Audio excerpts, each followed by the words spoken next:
Broncos Country, what is popping? It's your boy Mark here with Marcky Sports, man. We are just over 24 hours away, from the conclusion of the 2025 NFL draft. We have all the information that we needed.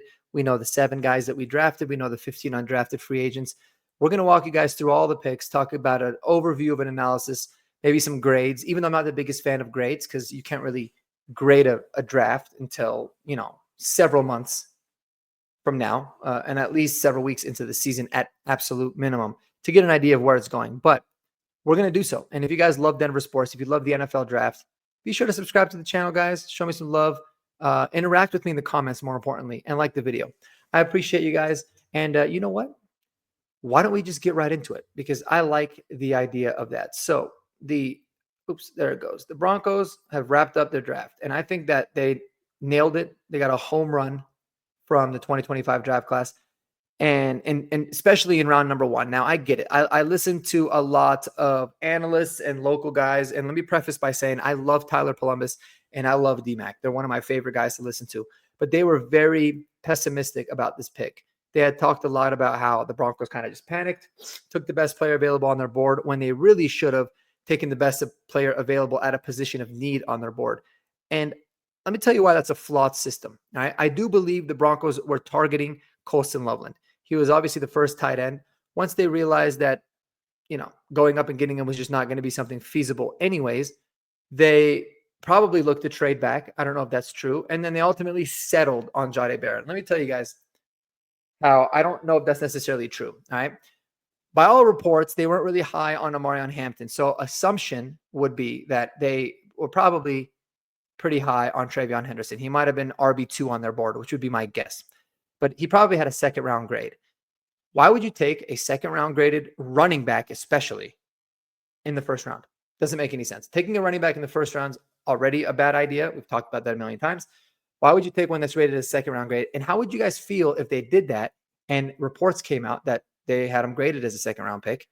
That wouldn't really fly over well. It's not the right way to build team building. You have to trust in your scouts and the process and the analysis and all that. You just kind of have to. That's how this whole process works, in my opinion. They took an absolute dog on Jahdae Barrett, somebody that is a bona fide top 15 player, in my opinion, in this draft. Absolutely worth the 20th overall pick. I think we got great value. He is going to be a rock star for the team. Another thing that the guys on Altitude had said, specifically Tyler, was unless he replaces Riley Moss, it's not a good pick. Because if he's your starting nickel, you shouldn't take a nickel in the first round. I respectfully disagree with that take, especially in the Broncos offense. Because Jaquan McMillan, who was our starting nickel last year on a per-game basis, because Riley Moss got injured and PS2 missed a game, he played like 10% less snaps than PS2 did. And, the percentage gap between him and cornerback 2 is even less. He's a full-time player in this offense, or in this defense. Sorry. So that being said, he's going to be a starter. He's going to be impactful. Could he challenge Riley Moss to be the outside corner? Absolutely. He, in my opinion, I think he could be better right off the bat than Riley Moss was. But at the end of the day, people say they wanted to help Bo Nix. They think that they need to get him more weapons, but nothing helps a young quarterback more than a really good defense. And that's exactly what I think that we did here. We saw that last year too. The defense bailed out an inept offense very, very often, right? In those games where offense couldn't get things going, they couldn't get into a rhythm, the defense kept us in it, and then they ultimately were able to make plays, get wins, and really be on an upward trajectory. Another thing is too, we can't forget that we signed Evan Ingram. Like, why is this something that's just all of a sudden forgotten? We got a very good weapon for Bo Nix already in the tight end room. Do we need to add more? Yes, we're going to get into all that, but we already did. And in addition to that, you have to project that year 2 of Bo Nix being in the system with Sean Payton in the NFL, he's going to take another step in terms of his game. You have to trust that. And also you have to take into account that Sean Payton he has a much better feel for this team now, right? He kind of understands what works, what doesn't, where he can utilize guys where, and he's going to be better as the head coach and the offensive play caller. So I think they knocked it out of the park with Jahdae Barrett, no doubt. The only real issue I have with this draft, to be honest with you, was what went down in day 3, in my opinion. I think that's really where we dropped the ball, and I wasn't the biggest fan of those picks, but it kind of is what it is. And also the undrafted free agents. I'm not going to lie there. Um, Pick number two, our second round pick at pick 60, we moved back twice to garner more picks. That ultimately ended up resulting in an additional player at the end of the day, an additional fifth round pick in value. And we were still able to get RJ Harvey. What we know about him now is that the Broncos heavily targeted him. He was kind of what they said, the pet cat throughout this entire process, meaning they were really honing in on him because they probably knew Travion Henderson was going to go early in the second, and they wanted to get at least three players on day two, which I think is a very, very sound strategy, something we talked about. That's where the guts and the meat and the value of this draft really was. They were able to do that and still get their guy, RJ Harvey, and he's already being beloved by Broncos Country. And just watch the film, look into him. You'll understand why. He is a very dynamic running back. He's going to bring amazing juice and speed and power and elusiveness to a very bad running back room. I think he's got an opportunity to be RB1 right off of the bat, if you're asking me. And I think he should. And what does RB1 look like? A lot of people are like, well, can he hold up as RB1? Guys, RB1 last year had 139 carries. All right.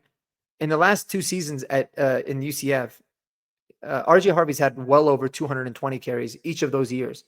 And yes, it was, they're running three guys, but 461 total rushing attempts, including Bo Nix's rushing attempts and Marvin Mims. The runners didn't have a whole bunch of carries. Now, there's a lot of reasons for that, but being RB1 in a Sean Payton offense is going to be a 60-40 split. I can assure you, RJ Harvey has the frame and the body type to be able to handle that kind of a workload. There's no doubt about it. Who's going to be his running mate? That's going to be the big question. But we got a lot better at the running back room, a lot better, just based off of having RJ Harvey. So I think y'all going to love him, man. I think that was a home run pick. And it got a little bit muddy for a lot of people after that pick. And I disagree. I thought day two was a phenomenal day. This right here, Pat Bryant, our third round pick at pick number 74, is by far the most controversial one.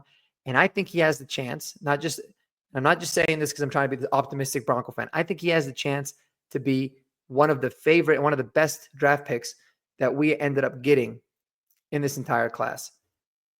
Pat Bryant is a very, very good, well-rounded wide receiver. People don't always fall in love with him because he doesn't have the traits that you talk about. He doesn't have the crazy testing numbers. But what he does have is has an unbelievable route tree that he ran in college. So he's very well-rounded. He's very polished when it comes to his route running and his ability to run an array of routes like you're going to run in the NFL. He's got amazing hands. He is a great contested catch guy. He's somebody that just finds a way to get open on the outside, or if he plays inside the slot, he can do that as well. And he's a big body receiver. He's a perfect fit for Sean Payton. And he's also a very, very, very good blocking wide receiver, which a lot of people rolled their eyes at me on Twitter when I had said that. But whether you think blocking as a tight end is important or not is irrelevant. I personally, if I was running an offense in the NFL, I wouldn't really care so much if my wide receivers were very good blockers or not. But my opinion doesn't matter because the reality is Sean Payton does. And he asks his receivers to do that a lot. And so you have to take that into account when it comes to drafting somebody like a Pat Bryant. He's got really good hands. I see a lot of Tim Patrick in terms of just how solid he is, but he's not going to wow you with anything. And a really good pro comp of someone that I think you can expect is Jacoby Myers. People don't realize Jacoby Myers is actually the exact same size as Pat Bryant was. He ran a slower 40. He was not a good tester. He was decently productive in college, but he had some injuries, which caused him to go undrafted. And he's been a spectacularly productive wide receiver in his time everywhere that he's went, in New England and obviously now in Las Vegas with the Raiders. Very good player. If somebody said, hey, you're getting Jacoby Myers on the team, yeah, sign me up for that because he's a very good receiver and somebody that's numbers are actually better than Cortland Sutton's are. So, or at least in line there. I'm a really big fan of this. You talk about getting weapons for Bo Nix. They did that on day two. They got him a really good running back and they got him a wide receiver that is solid, that is reliable, that can move the sticks and can do a lot of things to kind of offset some of the need that we have in the tight end room still. So I love this pick. And people can say whatever they want, but the pick of Savion Jones is absolutely fantastic as well. Um, he is a defensive end. I know when we drafted him, it was an edge. Everyone thought we got an edge player. Guys, this is a, 3-tech defensive line, hand in the dirt type of guy, 280 pounds with crazy skills, a crazy motor, very good upside. And give me an example of a player that Vance Joseph has coached in his time as a defensive coordinator here in Denver that has not taken a leap in his production from previous years. Zach Allen has gotten better every year he's been in the system. JFM had a career year last year. Malcolm Roach, you saw how much better he got. Dondre Tillman, fire. I mean, across the board, he's had guys. DJ Jones had the best years of his career over the last 2 seasons. So, yeah, Savion Jones adds very important depth and a lot of talent and a lot of youth to a defensive line room that I think really needed it. And now the depth. Now, if you look at our defense, we are completely stacked with the starters and we're stacked in the depth, which has been a big issue with us for years. We haven't had many good depth because obviously, we gave away so many assets in the Russell Wilson trade. And then we had a lot of years prior to that of pretty poor drafting. So, yeah, I mean, I love it. I think Savion Jones is a stud. I think he's a really good pick. And I think day 2 was a home run. Now, would I have liked to see them get a tight end? Absolutely. Even after day 2, I wasn't that worried about it because I thought they would address that on day 3. I personally wanted another tight end and I wanted another running back. I think the board fell to them to where they definitely could have gotten much better value than they did.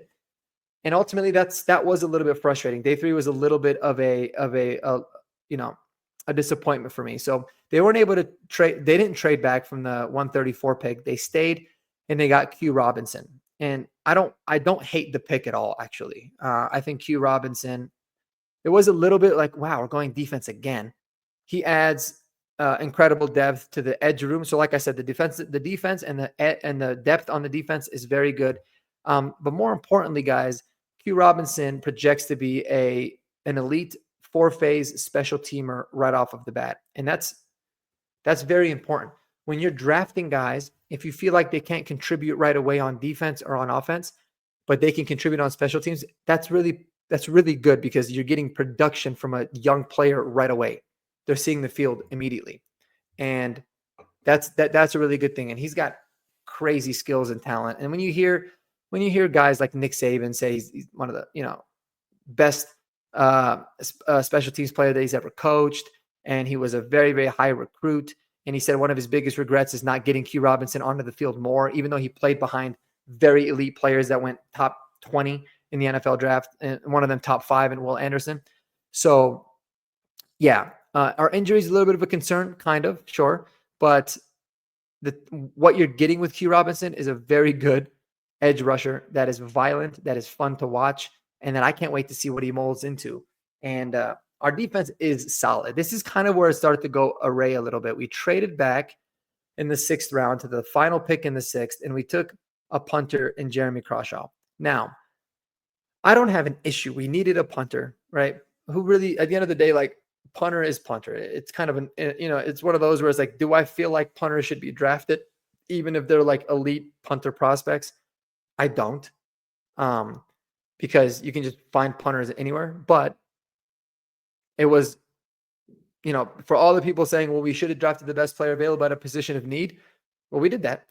We did that in punter. So I wasn't so much hated on the pick, but what I did not like about this one is taking him ahead of guys like Kyle Monangai, LaQuint Allen, Aronde Gatson, those kinds of guys that were running backs or tight ends that I think would have been super intriguing, would have really helped round out this room. And if the result of taking those guys in the 6th meant missing out on Jeremy Crawshaw and maybe having to settle for the Alabama punter, Burnip or whatever his name is, that's fine to me. But they ultimately put a big, I'm sure Darren Rizzi really wanted him. He was probably somebody that he was like, he's going to be a franchise punter. So they took him. But that's where I was a little bit frustrated for sure, because I would have liked to see us add a little bit more to those rooms, and we ultimately didn't. And then we took what I think is the most controversial pick and one of those that's going to be very fascinating. I'm going to do a very specific video on Caleb Lohner because his story is fascinating. He had 57 snaps in college football. He was a basketball player for most of his career between Baylor and Utah. Ridiculous athlete. I mean, you look at his numbers from the Big 12 Pro Day. They have this company that, does all this dynamic type of testing and numbers, and like it tests like their miles per hour when they run specific routes and all that kind of stuff. I can't think of the name of it. I'll put a link below. I sent it in the Discord yesterday. It's pretty cool. In fact, I think Sean Payton was doing like media rounds for that company, like promoting them in his gap year. When I had seen it, it kind of rang a bell. But anyways, it was really cool. And the numbers that Caleb Lohner put up were ridiculous. So he is a ridiculous athlete. There's no doubt about it. Very, very good athlete.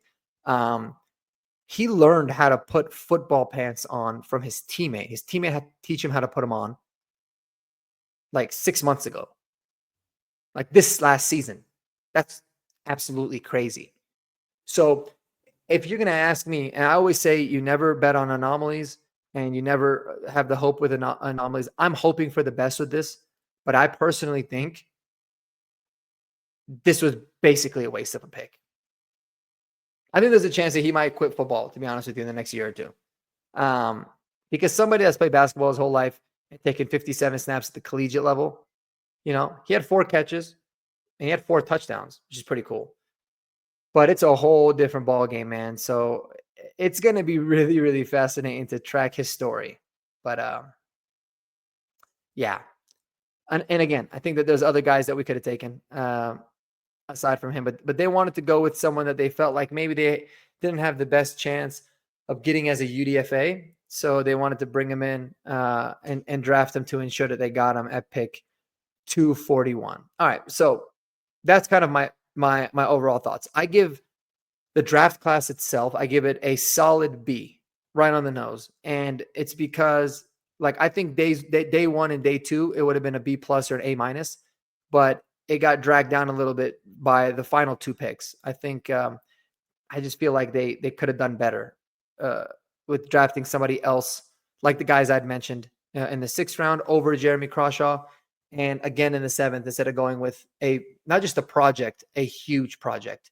But it is going to be fun to see that. And hey, now we know we have a very good punter. We know who the starter is going to be, so it answers that. But those 2 picks definitely dragged the grade down a little bit, but I still think overall it's a really solid B because you got Bo Nix, 2 very good weapons.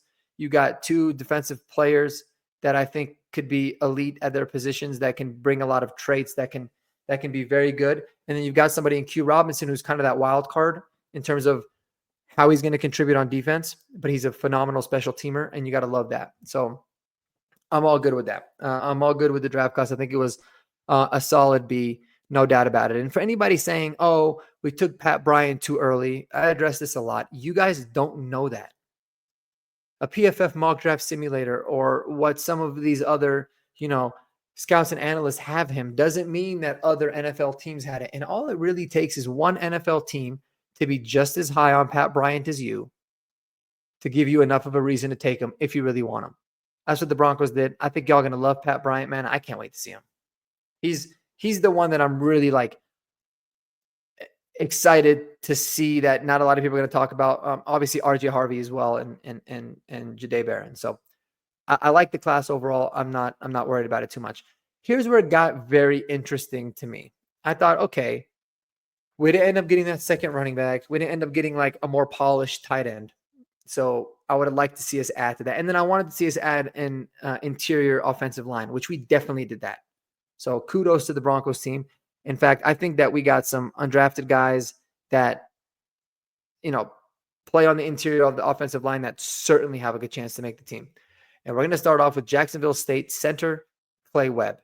I'm going to make an entirely separate video specific to Clay Webb. And it's not about the player. That's for sure.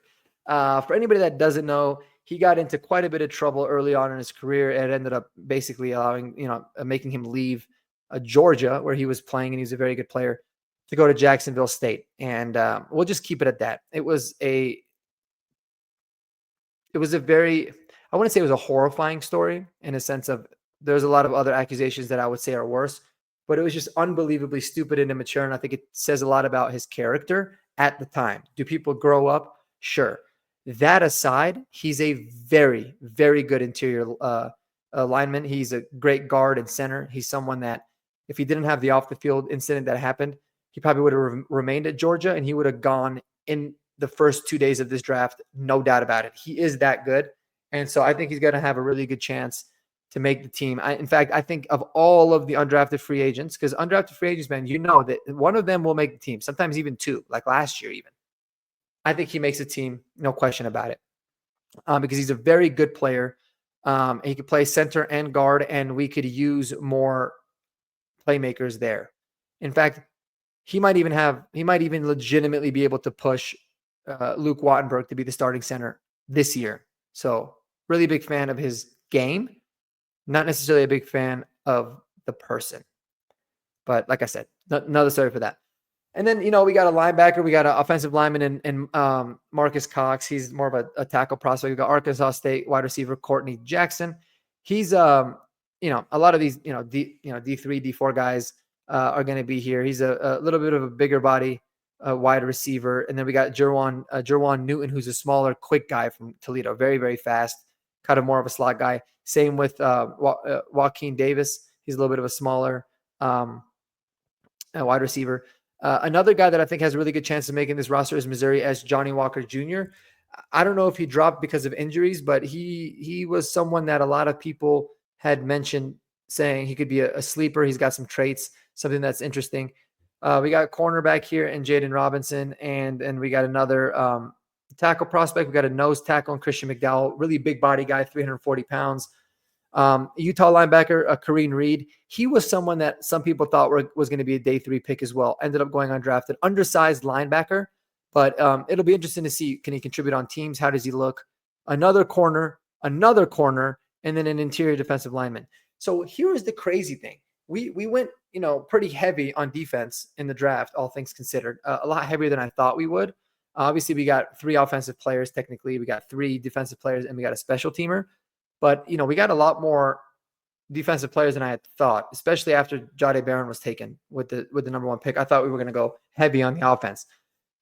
And we didn't. It was balanced. And then so I was like, all right, I would expect the undrafted free agent class to be heavy on offense. And it was only heavy on offensive line, really. I mean, we got, I think, 3 receivers, which is also kind of crazy in and of itself. I mean, they're just bringing these guys in to really get the wide receiver room to compete.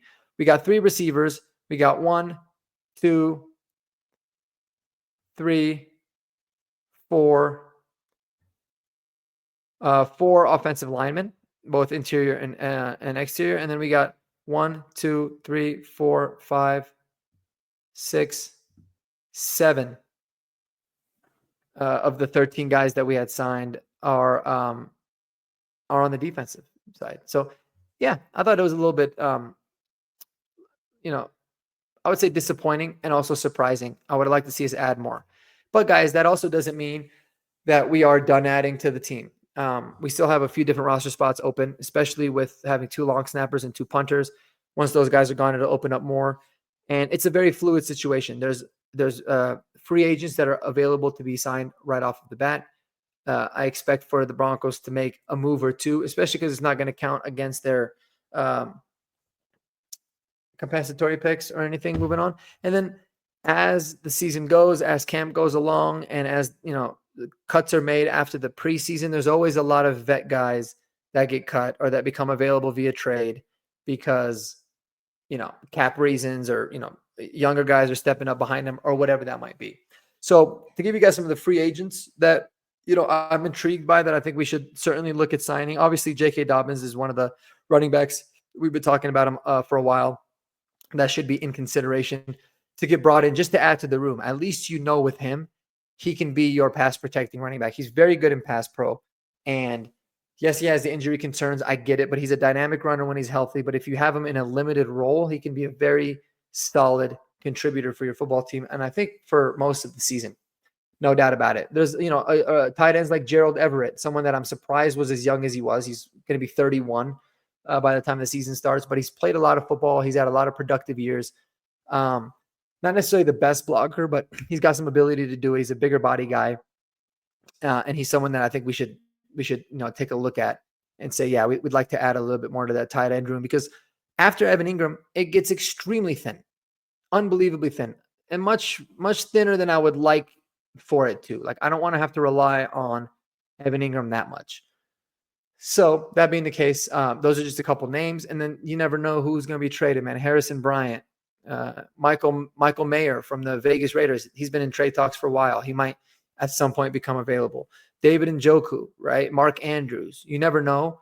That's the fun thing about the NFL. So we got to be patient with that. But that being said, I definitely would have still liked to see us add a couple more bodies, at least a player at tight end and another player at running back in the draft, or even with the undrafted free agents.